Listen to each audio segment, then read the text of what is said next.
টাপরি টাপরি এটা হচ্ছে সম্পূর্ণ পাতা, দেখেন পাতা। এটা কীভাবে তৈরি করছে, পাতা দিয়ে ওয়ান টাইম প্লেট তৈরি করে। চীনের তিব্বতে যেসব স্থাপনা আছে ঠিক সেরকমই এই স্থাপনাগুলো। আরও অনেক কিছু এখানে আছে যা আমরা সময়ের জন্য দেখতে পারি নাই। প্রত্যেকটি স্থাপনা পাথরের তৈরি। প্রকার ক্রয় করার মতো জিনিস পাবেন যা আপনাদের খুবই বিভ্রান্ত করবে। পুরাতন থালা, পিতলের। এই দরবার স্কয়ারটি আন্তর্জাতিক ইউনেস্কো স্বীকৃত এবং বছরে একবার এই দরবার স্কয়ার খুলে দেওয়া হয়। একই জায়গায় দাঁড়িয়ে সম্পূর্ণ কাঠমান্ডু শহরটা যেন আমরা দেখে নিলাম। এখানে প্রচুর মানকি আছে, দেখেন আপনারা। এখানে অনেক বিদেশি পর্যটক আসছে। দক্ষিণ এশিয়ার বিখ্যাত দেশ হিমালয় কন্যা নেপাল। এখানে আছে পাহাড় পর্বত হিমালয় যা বিশ্বে বিখ্যাত। ঠিক সেরকমই মাউন্ট এভারেস্ট যা হাজার হাজার পর্যটক এসে এখানে পর্বতারোহণ করে। আমি গিয়েছিলাম নেপালে। নেপালের বেশ কয়েকটি পর্ব আমি তৈরি করেছি এই আমার ব্লগ ভিডিওতে। হ্যালো দর্শক, ট্রাভেল এম এ কালাম এই ব্লগে আপনাদেরকে স্বাগতম। আজকে আপনাদেরকে আমি দেখাবো নেপালের দরবার স্কয়ার এবং মানকি টেম্পল। এখানে আপনার যা যা থাকছে, এখানে থাকবে আপনার পুরাতন ঐতিহ্যকৃত দৃষ্টিনন্দন দরবার স্কয়ার এবং বৌদ্ধ ধর্ম হিন্দু ধর্মদের দর্শনীয় স্থান মানকি টেম্পল।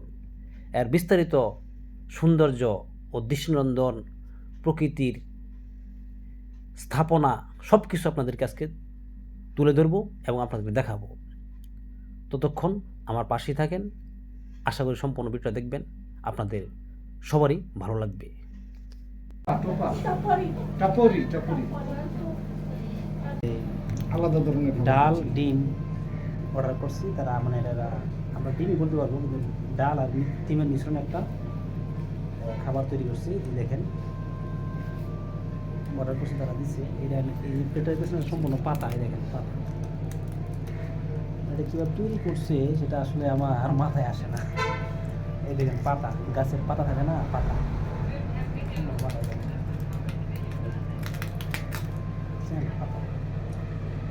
সব একটা আসলে অসাধারণ।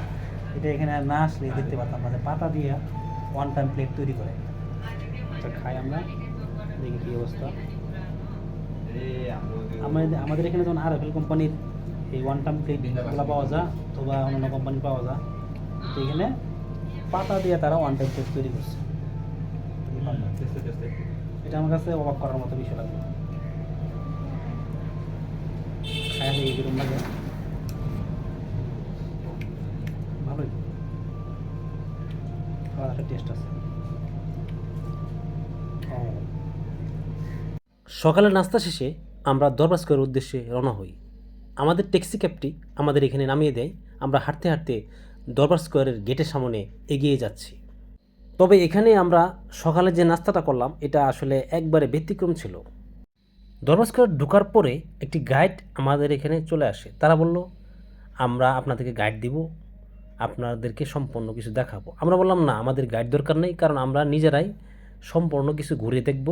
তাহলে আমাদের সময় নিয়ে সব কিছু ঘুরে দেখতে পারবো এবং সম্পূর্ণ খুঁটিনাটি বিস্তারিত জানতে পারবো। আমাদের গাইড দরকার নেই। তাই আমরা নিজেরাই গাইড ছাড়াই সম্পূর্ণ কিছু ঘুরে দেখলাম। আমরা চলে আসছি দরবার স্কয়ারে, নেপালের সেই ঐতিহ্যবাহী জায়গা। এক একটা স্থাপনা সবগুলা ঐতিহ্য বহন করে।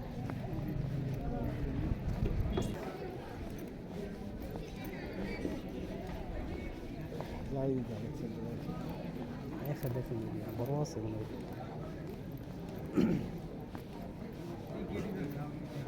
শীতকাল থাকলেও রোদটা একটু কড়া ছিল,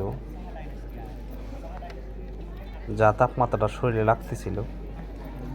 দর্শনার্থীও একটু কম ছিল, রোদ্রের মধ্যে দর্শনার্থী একটু কম। আমরা বাহির অংশগুলো দেখে নিই, ভিতরে বেশি একটা ঢুকি নাই।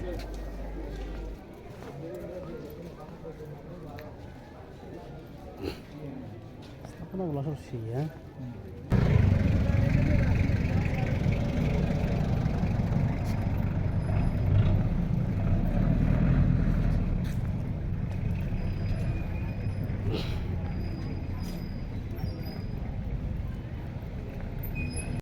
চীনের তিব্বতে যেসব স্থাপনা আছে ঠিক সেরকমই এই স্থাপনাগুলো, অর্থাৎ চীনের আদলে তৈরি এই স্থাপনাগুলো সত্যি ঐতিহ্য বহন করে।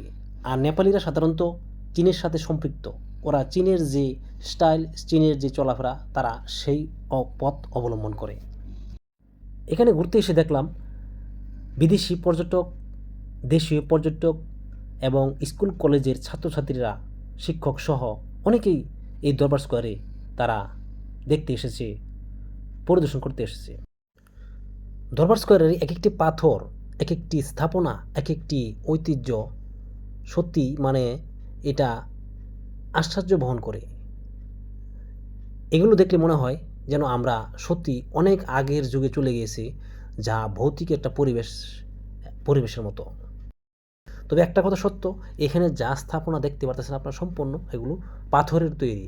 আর এই পাথরগুলো সাধারণত কোনো পরিচিত পাথর না, এগুলো আমাদের কাছে মনে হচ্ছে অপরিচিত পাথর। আর এই পাথরগুলো কেটে কেটে ইট সিস্টেম করে এই দরবার স্কোয়ার তৈরি করা হয়েছে। এই দরবার স্কোয়ারের জায়গা কতটুকু সেটা আমার জানা নেই, কিন্তু এই দরবার স্কোয়ারের পুরো সম্পূর্ণটা ঘুরে দেখতে দেখতে আমাদের সময় লেগেছিল প্রায় 30 মিনিট। তারপরও এই জায়গাটা আমাদের সম্পূর্ণ ঘুরে দেখা শেষ হয় নাই। আরও অনেক কিছু এখানে আছে যা আমরা সময়ের জন্য দেখতে পারি নাই। এখানে যাই দেখবেন তাই আপনার কাছে বিখ্যাত মনে হবে, কারণ এগুলোর সাথে আপনি কখনোই পরিচিত নয়। নেপালের সেই ঐতিহ্যবাহী দরবার স্কোয়ার, যারা নেপাল আসে, কাঠমান্ডু আসে, তারা অবশ্যই এই জায়গাটায় না এসে, না ভ্রমণ করে কেউ যায় না।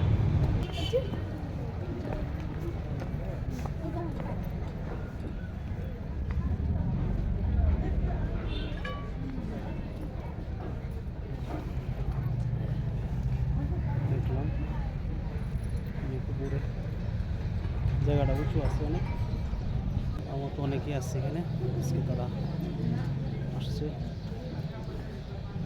দরবার স্কোয়ারে। অনেক পর্যটক আসছে এখানে দেখো। পর একটা জিনিস দেখলাম যে আপনার সব কিছুই ঐতিহ্য বহন করে, মানে একটা বিল্ডিং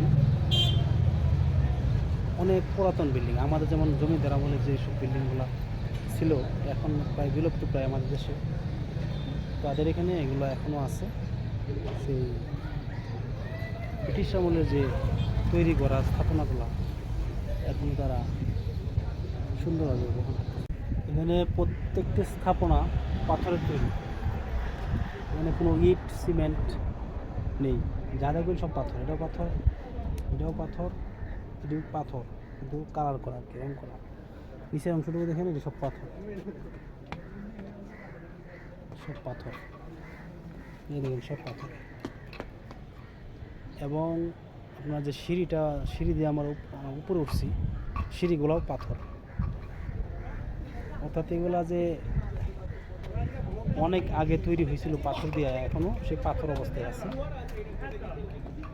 মানে এখানে কোনো ক্ষয় হয়ে যাবে বা ভেঙে পড়ে যাবে এরকম কোনো সম্ভাবনা নেই। আরও কত বছর থাকবে সেটাও আমরা অজানা রয়ে গেল।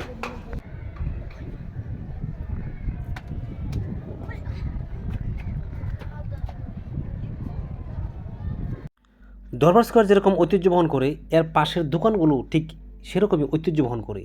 এখানে আপনি বিভিন্ন প্রকার প্রসাধনী পাবেন, বিভিন্ন প্রকার ক্রয় করার মতো জিনিস পাবেন, যা আপনাদের খুবই বিভ্রান্ত করবে। কীরকম একটা বৌদ্ধ মন্দির, তাদের মাথা, বিভিন্ন প্রকার এই খেলনা সামগ্রী, ছোট ছোট মূর্তি, ঢোল, ছোট ছোট হাতি, ঘোড়া, এগুলো মূর্তি আকারে তৈরি করে রেখেছে।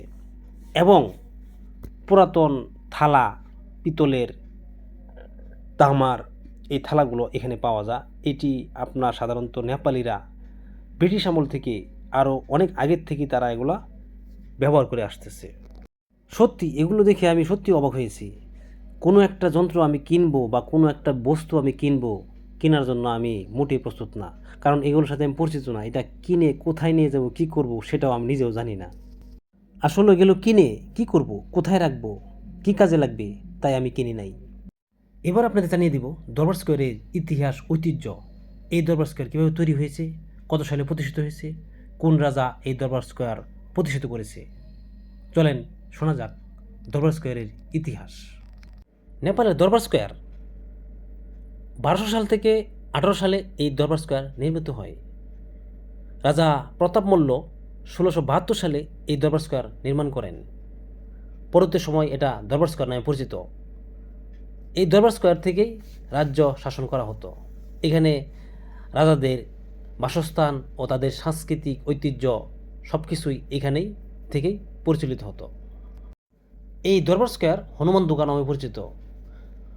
এই দরবার স্কোয়ারের প্রথম গেটেই একটি হনুমানের মূর্তিও দেখা যায়। এখানে প্রায় 30টির মতো মন্দির রয়েছে। 2015 সালে ভূমিকম্পে দরবার স্কোয়ারের বিভিন্ন স্থাপনা ভেঙে পড়ে। তারপর নতুন করে পুনঃস্থাপন এবং পুনর্নির্মাণ করা হয়। কথিত আছে এই দরবার স্কোয়ার কেবল একটি মাত্র গাছ দিয়ে তৈরি। এই দরবার স্কোয়ারটি আন্তর্জাতিক ইউনেস্কো স্বীকৃত এবং বছরে একবার এই দরবার স্কোয়ার খুলে দেওয়া হয় দর্শনার্থীর জন্য।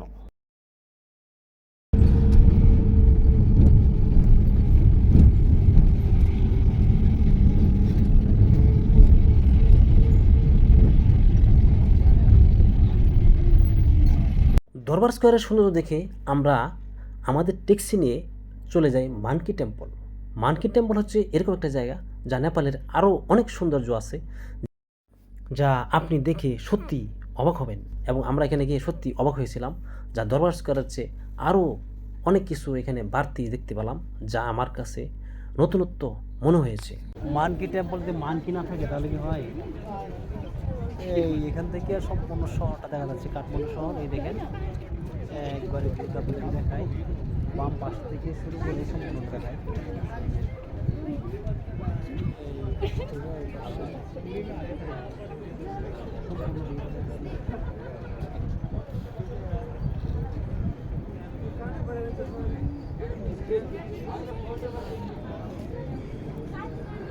সেই একটা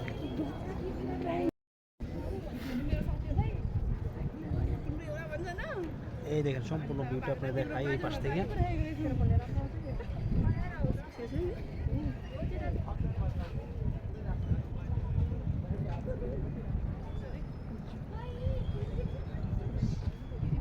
মানকি টেম্পলে গিয়ে আমরা সরাসরি তো মানকি দেখলামই, সে সাথে শহরের সম্পূর্ণ কাঠমান্ডু শহরের ভিউটা এক চোখে দেখে নিলাম। দেখলাম কত সুন্দর, অর্থাৎ একই জায়গায় দাঁড়িয়ে সম্পূর্ণ কাঠমান্ডু শহরটা যেন আমরা দেখে নিলাম। এই মানকি টেম্পলটা কাঠমান্ডু সিটির উত্তরে এবং সর্বোচ্চ উপরে, যার কারণে আমরা খুব সহজেই শহরের সম্পূর্ণ ভিউটা আমরা দেখতে পারি। এটা হচ্ছে মানকি টেম্পল। এই দেখেন এখানে প্রচুর মানকি আছে, এই দেখেন আপনারা।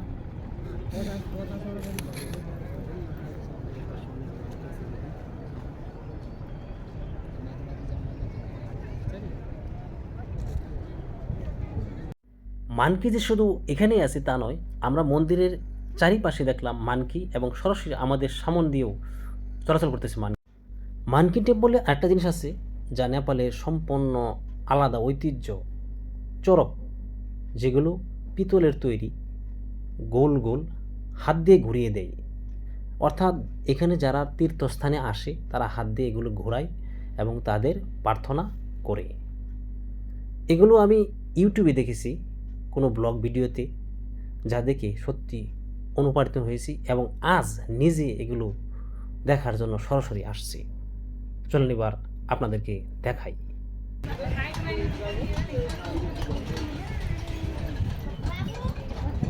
আমি দেখলাম এখানে যারাই আসে, হিন্দু অথবা বৌদ্ধ ধর্মী অনুসারী, সবাই এই চড়কগুলো ঘুরিয়ে দেয়। আমিও চড়কগুলো ঘুরিয়ে দিলাম, কিন্তু কিসের জন্য তারা এই চড়কগুলো ঘুরিয়ে দেয় বা কিসের জন্য এটা করে সেটা আমার জানা নাই। চড়ক ঘোরানো শেষে মন্দিরের যে ভিউটুকু সেটা দেখে নিলাম। আমার পিছনে যে স্থাপনা দেখতেছেন এটাই হচ্ছে মন্দির, আর এটাই হচ্ছে মানকি টেম্পল।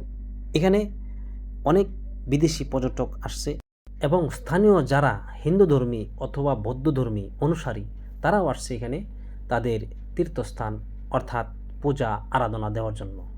মানকি টেম্পলের আশপাশে সব কিছু দেখলাম, অর্থাৎ যাই দেখলাম তাই সত্যি অবাক হয়েছে। যাই দেখছি তাই নতুন দেখছি, যা নিজের মনকে বোঝার মতো নয়। এবং সব কিছু দেখে মনে হয়েছে যেন আমি প্রাচীন যুগে চলে এসেছি।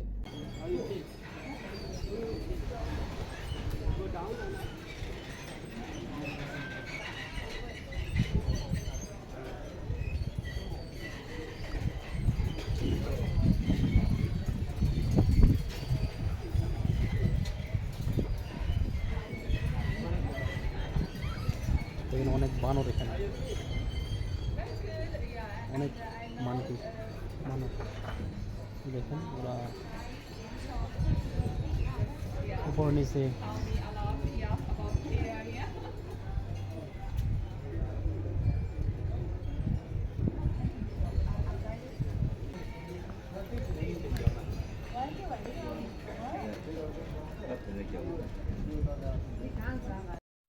মানকি টেম্পল দেখে শেষ করে আমাদের গন্তব্যের জন্য আস্তে আস্তে নিচে নামতে লাগলাম।